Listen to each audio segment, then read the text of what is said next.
since I didn't go to art school, I didn't have those like professors and peers and people like that to kind of critique me.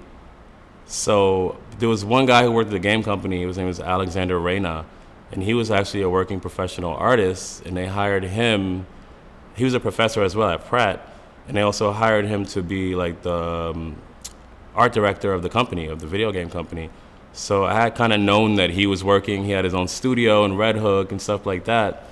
So I kind of befriended him, and as I was making work, I would go to him for my critiques. So I would like literally roll up canvases and bring them to his studio and unroll them. At the time, I didn't even have a studio. I had like a basement I was working in at my parents' house. And then he would tell me, like, he would just be honest with me. He'd be like, yo, this looks too derivative and stuff like that. And I would just be heartbroken. I'll go home and be like, damn, I gotta change it. I gotta figure out my own language. So, once I got that advice from him, I went and I started to just trying to figure out my own language with the paint. And I think that's when my journey started and got more serious.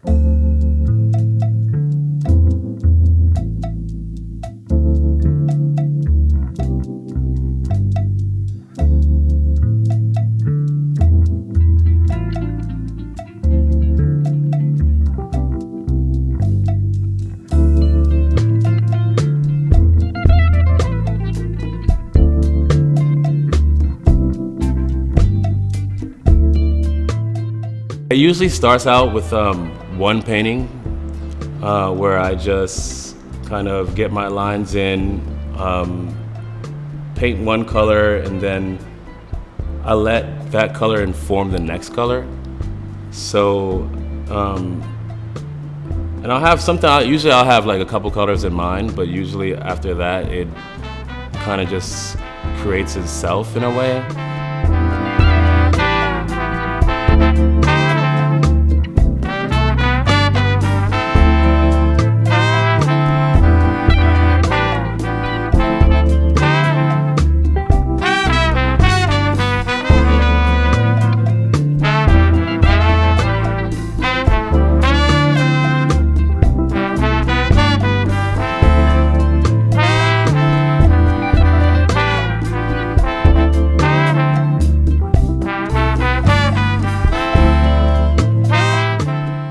What I like doing the most is just getting to work. So if it's too much like contemplating and sitting down and thinking about that stuff discourages me, So whatever can get me on the canvas the quickest is what I'm gonna go with. So if it's like a dope image that I see online, that I'm gonna go with that. Or if it's like I said, it can come from anywhere. It's just to get me started. Because I just want to start. I just want to start working, because that's when I'm the happiest, when I'm actually working.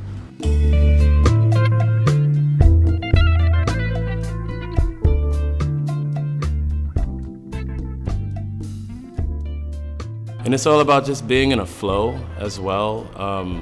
Like you see, like when I'm working, like I'm shifting back and forth between, I might lay a color down that's super,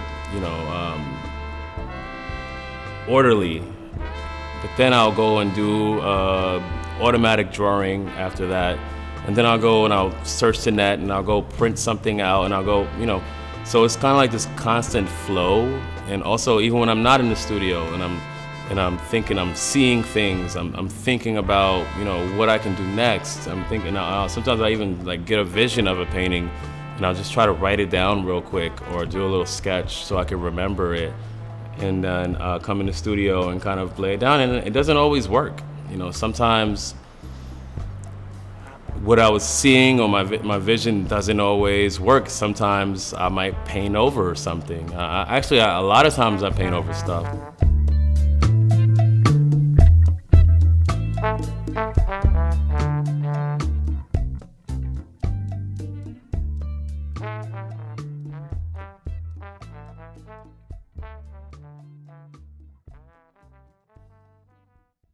I'll usually get a vision of like where I want to place something, and then I'll start looking for images that are exactly what I need.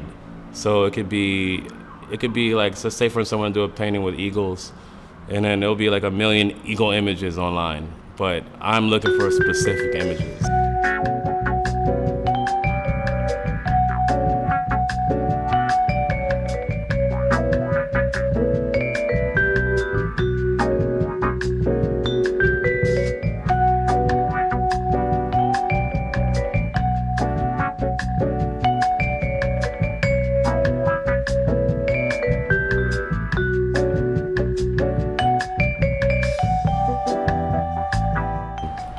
The show turned out great. It was like a big hit, and a lot of important people came, a lot of artists came. And then I just remember from that moment, everything changed from then, you know. The show sold out like in a couple days, and New York Times, Roberta Smith came and wrote a positive review. And